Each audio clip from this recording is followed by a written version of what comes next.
नमस्ते बच्चों, आपका चौथी कक्षा में स्वागत है। हमारे पाठ का नाम है मैं हूँ मधुमक्खी। यह पाठ हमने देखा था कि किस प्रकार एक मधुमक्खी मधु बनाती है, वो कितनी परिश्रमी होती है। इतना सा उसकी छोटी सी जान होती है, फिर भी वो एक बड़ा सा छत्ते का घर बनाती है। तो किस प्रकार ये मधुमक्खी एक मधु बनाती है, उनकी ये पूरी कहानी है। तो आज हम इस पाठ के प्रश्नोत्तर पर चर्चा करेंगे, पर उससे पहले इस पाठ को पूरा पढ़ेंगे। आप भी घर पर ध्यान दीजिए। संभव और खुशी फूलों के बगीचे में पकड़म पकड़ाई खेल रहे थे। तभी उन्हें फूलों पर मंडराती गुनगुनाती मधुमक्खी दिखाई पड़ी। वह कभी इस फूल के ऊपर जाती तो कभी उस फूल के ऊपर। दोनों हैरानी से एक दूसरे को देखने लगे। तभी उन्हें किसी के ठहाके मारकर हंसने की आवाज़ आई। अरे, इधर उधर क्या देख रहे हो? मैं तो आपके सामने हूँ। संभव और खुशी ने देखा, सामने पंख फैलाए मधुमक्खी खड़ी थी। वह बड़े प्यार से बोली, बच्चों, जानते हो मैं कौन हूँ? मैं हूँ शहद की मक्खी। हाँ हाँ, वही शहद जिसे आप खूब मज़े से खाते हो। संभव बात काटते हुए बोला, पर तुम तो बहुत छोटी हो, तुम शहद कैसे बनाती हो?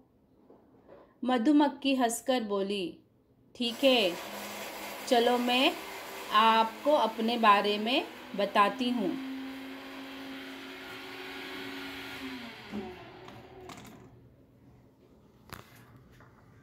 हमारे शरीर पर छोटे छोटे बाल और छोटे छोटे पंख होते हैं। यही पंख उड़ने में हमारी सहायता करते हैं। हमारी भी आपकी तरह दो आँखें होती है, जो सिर के दोनों ओर होती है। प्रत्येक आँख में लगभग 6000 लेंस होते हैं, परंतु हमारे नाक और कान नहीं होते, बल्कि उनके स्थान पर सिर के आगे जादुई एंटीना होता है, जो सूंघने तथा सुनने में हमारी सहायता करता है। हम पैरों की सहायता से सफाई, कटाई और किसी चीज़ को पकड़कर रखने का कार्य करती है।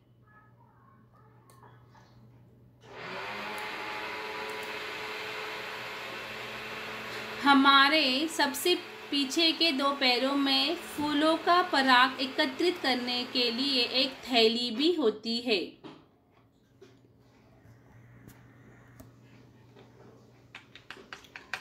हमारा सामाजिक जीवन बहुत ही रोचक होता है। हमें अकेले रहने और अकेले खाने की आदत नहीं है। हम प्रायः छत्ता बनाकर समूह में रहती है।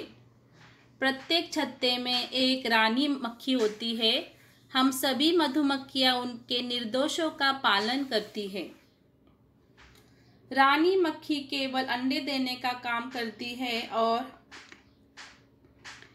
वह आकार में हम सभी मधुमक्खियों से बड़ी होती है। हम सभी मधुमक्खियाँ रानी मधुमक्खियाँ की देखभाल करती है। सर्दियों में ठंड से बचाव के लिए हम सभी मधुमक्खियाँ रानी मधुमक्खी के आसपास घेरा बनाकर रहती है। रानी मधुमक्खी प्रायः वसंत के मौसम में ही अंडे देती है। हम सभी कार्य आपस में मिलजुल कर करते हैं। रानी मधुमक्खी कुछ मधुमक्खियाँ भोजन जुटाने का काम करती है, तो कुछ मधुमक्खियाँ छत्ता बनाने का काम करती है। जानते हो शहद कैसे बनता है? शहद बनाने के लिए हम मधुमक्खियाँ फूलों का रस चूसती है, उसे अपने मुंह में इकट्ठा कर लेती है। हमारे मुंह की लार इसमें मिल जाती है। हमारी लार में कुछ विशेष प्रकार के रासायनिक पदार्थ होते हैं जिसके फलस्वरूप फूलों का पतला रस खुशबूदार गाढ़े शहद में परिवर्तित होता है। जब हम मधुमक्खियां फूलों का रस चूसती है तो पराग और फूलों का कुछ भाग हमारे पेट में चला जाता है। वहां जाकर वह मोम में बदलता है। यह मोम हमारे पेट की त्वचा की थैली में जम जाता है और जिससे हम अपने रहने के लिए छत्ता बनाते हैं।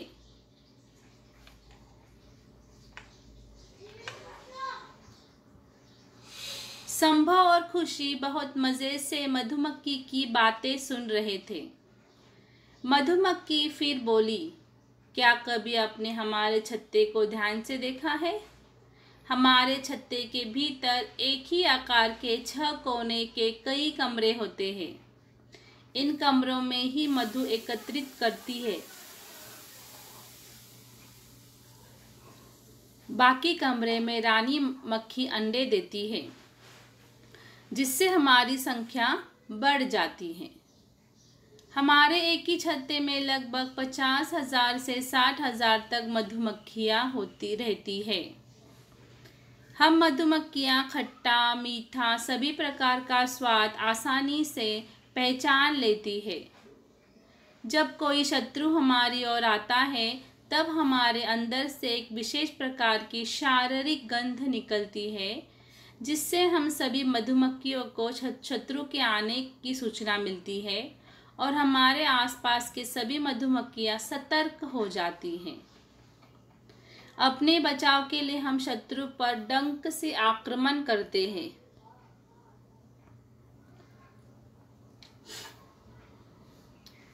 हम बहुत ही उपयोगी जीव हैं। क्या आप जानते हैं कि पुराने ज़माने की में जब तिजोरियां नहीं होती है तो लोग अपना बहुमूल्य सामान हमारे द्वारा बनाए छत्ते में छिपाकर रखते थे ताकि कोई उन्हें ना चुराए। हमसे ही आपको मधु एवं मोम प्राप्त होता है। यह मधु बहुत ही पौष्टिक और स्वादिष्ट होता है। मोम का प्रयोग मोमबत्तियां बनाने तथा सौंदर्य प्रसाधन में भी किया जाता है। तो बच्चों, देखा आपने मैं कितनी उपयोगी और परिश्रमी जीव हूँ। तो किस तरह से एक छोटा सा नन्हा जीव एक बड़ा छत्ता बनाकर हमारे लिए मधु बना सकता है। ये एक परिश्रम की बड़ी कहानी है। इससे हमें कुछ ना कुछ सीख मिलती है। उसके बाद हम शब्दार्थ दोहराएंगे। सामाजिक यानी समाज में रहने वाला, रोचक यानी मनोरंजक, रुचने वाला, झुंड यानी समूह यानी झुंड, निर्देश यानी आज्ञा,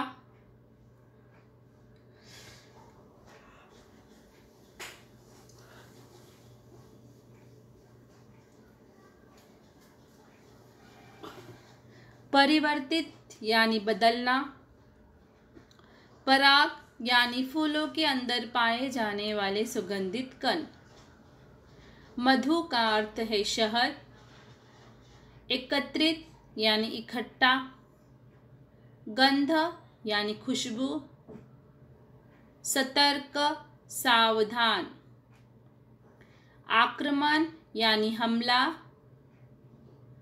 उपयोगी यानी लाभदायक, पौष्टिक ताकत देने वाला, और स्वादिष्ट का अर्थ है जिस वस्तु में स्वाद हो। ये स्वादिष्ट का ऐसा अर्थ होता है। चलो अभी हम क्वेश्चन आंसर पर चर्चा करेंगे। दिए गए प्रश्नों के उत्तर दीजिए। पहला है, मधुमक्खी की प्रत्येक आंख में कितने लेंस होती है? कितने बताइए। चलो देखो अपने टेक्स्ट बुक में मधुमक्खी की आंख में कितने लेंसेस होती है। चलो मुझे जवाब दो।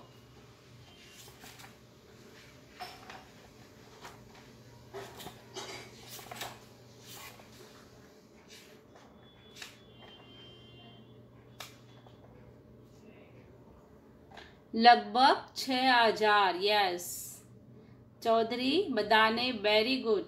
6000 लेंसेस होती है। रानी मधुमक्खी प्रायः कौन से मौसम में अंडे देती है? कौन से मौसम में अंडे देती है?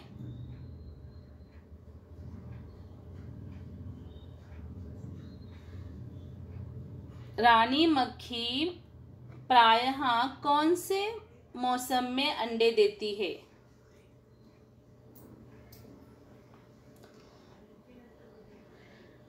शहद बनाने के लिए मधुमक्खियां कहाँ से रस चूसती है? प्रश्नों के जवाब दो मुझे। एक छत्ते में कितनी मधुमक्खियां होती है? यस साईराज दुंडे, श्रीराम जोशी, वानी, वेरी गुड। वसंत ऋतु में रानी मधुमक्खी प्रायः अंडे देती है। और शहद बनाने के लिए मधुमक्खियां कहाँ से रस चूसती है?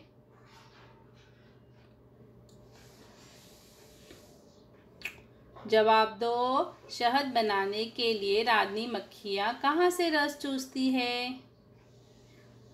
यस जोशी यानी महालक्ष्मी होगी ये। Very good Mahalakshmi. फ्लावर यानी फूलों से रस चूसती है।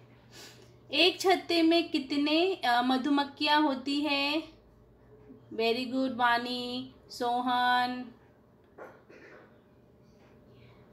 वेदांत, भान, वेरी गुड। चलो अभी अगला प्रश्न। एक छत्ते में कितनी मधुमक्खियां होती है?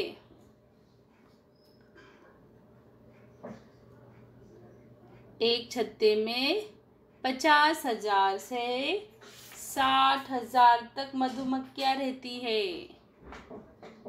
यस चलो अभी अगला प्रश्न। लिखित मधुमक्खियां पैरों की सहायता से क्या कार्य करती है? मधुमक्खियां पैरों की सहायता से क्या कार्य करती है? उसके पिछले पैरों से क्या सहायता काम करती है? वो पैरों की सहायता से वो सफाई कटाई करती है। ओके आगे के पैरों से। और फिर उसके बाद उसके पीछे के पैरों पे एक थैली होती है जिसमें वो अपने फूलों का रस वहाँ इकट्ठा करती है, एकत्रित करती है। उसके बाद है रानी मक्खी का क्या कार्य है? रानी मक्खी का कार्य केवल अंडे देने का होता है ना। रानी मक्खी की बातें सभी को माननी होती है।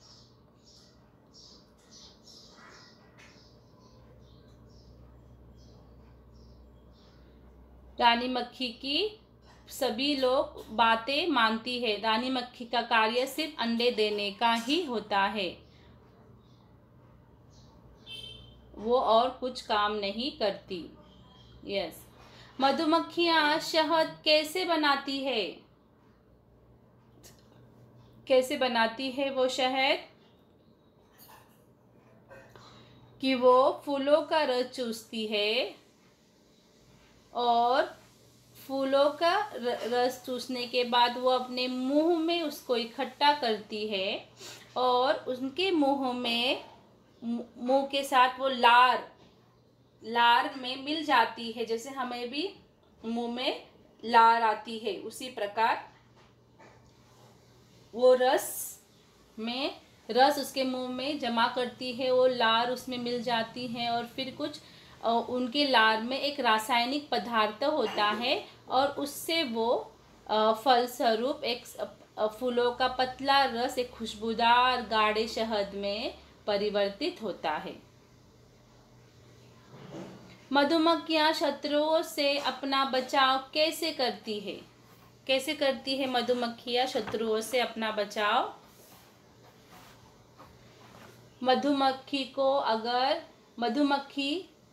अगर कोई शत्रु मधुमक्खी की ओर आता है तब उनके शरीर से एक विशेष प्रकार की शारीरिक गंध निकलती है और इससे सभी मधुमक्खियों को शत्रुओं की आने की सूचना मिलती है और फिर आसपास के सभी मधुमक्खियां अलर्ट हो जाती है, सतर्क हो जाती है और फिर इस प्रकार वो अपने आप का बचाव करती है। ओके, तो ये आपको लिखित प्रश्न नोटबुक में लिखना है।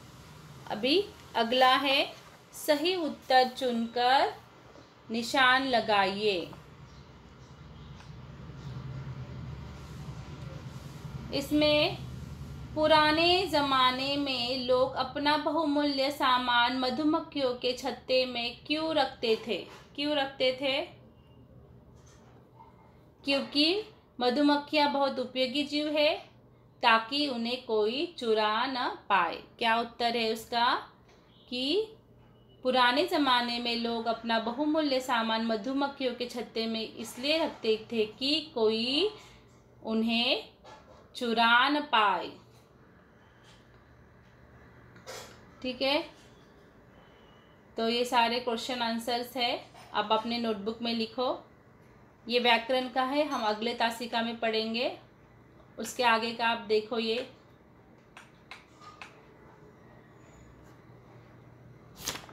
पेज नंबर 64 निकालो आप भी। हम ये 64 पेज नंबर पढ़ेंगे। उसमें एक गद्यांश है। इसमें प्रश्न दूसरा देखो, जिस प्रकार मधुमक्खियां प्रायः फूलों पर मंडराती है उसी प्रकार कुछ जीव जंतु दी गई चीजों पर आसपास दिखाई देती है हमें। उसके नाम लिखिए। अभी आप देखते हो कि आपके आसपास भी बहुत सारे जीव जंतु छोटे छोटे जैसे मच्छर जो और होते हैं, ये मक्खियाँ है ना, फिर इसमें डेंगू मच्छर भी होता है। तो आसपास आप देखो कि कहाँ कहाँ क्या क्या मंडराते हैं। जैसे कूड़े कचरे के ढेर पर क्या मंडराती है? मक्खियाँ मंडराती है और मच्छर भी होते हैं। मिठाई की दुकान पर क्या होता है? मक्खियाँ मंडराती है। काफी समय से जमे पानी पर मच्छर होते हैं, है ना। इसलिए कहते हैं कि पानी कभी भी ये नहीं करना चाहिए, पानी को कभी भी इकट्ठा नहीं करना चाहिए, फेंक देना चाहिए। जलती ट्यूबलाइट पर क्या दिखाई देता है आपको? जो लोग गांव में रहते हैं ना, तो गांव में बहुत सारे ऐसे कीड़े आ जाते हैं बारिश के मौसम में, छोटे छोटे, है ना। और दीवारों के कोनों पर क्या रहती है? छिपकली, है ना। तो इस प्रकार आप देखो और इनके नाम लिखो। उसके बाद ये अपठित गद्यांश है, हम पढ़ेंगे, उसके प्रश्नों के उत्तर लिखेंगे। शहद की मक्खी को मधुमक्खी भी कहते हैं। यह बहुत समझदार होती है।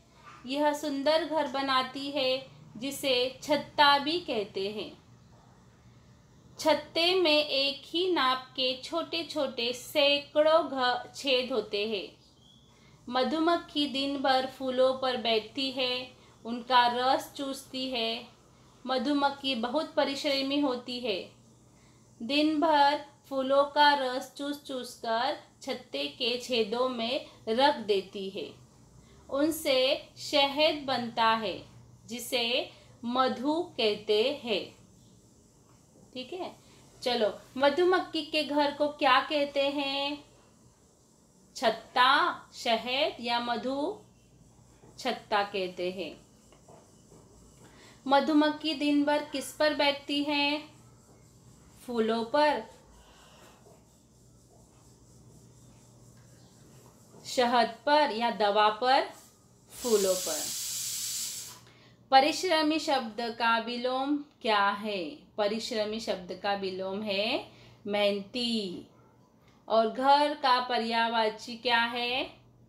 घर का पर्यायवाची गृह। क्या है? घर का पर्यायवाची गृह। ठीक है, तो आज आप ये पूरा क्वेश्चन आंसर अपने नोटबुक में लिखो। इस पार्ट का जो व्याकरण है उस पर हम बाद में चर्चा करेंगे। ठीक है, तो आज के लिए इतना ही। धन्यवाद।